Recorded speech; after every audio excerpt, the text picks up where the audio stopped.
This is where I want to confront. Have you guys ever heard? There's a mindset that's very common in the world that at the end of the day, life is the sum total of your choices, right?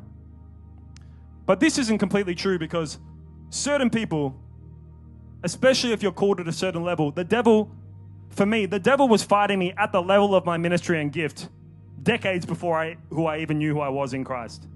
So I was getting pounded my whole life, tragedy. My whole life, tragedy, horrible things happening. You know, a split in my family at 7 years old. Depression.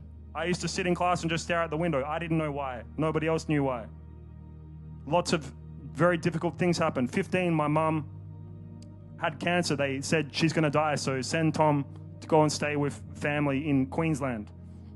You know, so at 15, I actually blocked out the whole year apart from 2 memories. But I didn't know that I had. So I didn't realize till later when I was in my mid-20s or something, I was like, hey, why don't I remember anything that happened when I was 15? I tried to remember the year and I couldn't remember it.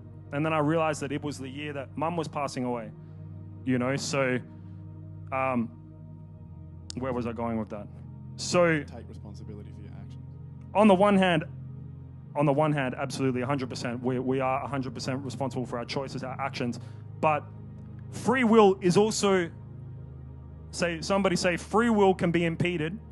Free will can be impeded by spiritual operations. By spiritual operations. So until you understand how to overcome spiritual operations, your will may not be what we would call free will.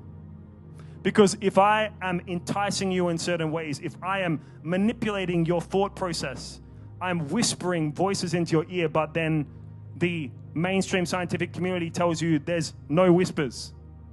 There's only a neurological condition, you know, called schizophrenia, psychosis, whatever it may be. So now there's an operation, somebody say scientific operation, affecting your thinking and your ability to make choices. But the people who are supposed to have the answers for you don't believe in it. So there's no truth for you. And if you go to the church, they also don't believe in it or understand that operation. So you can be in trouble.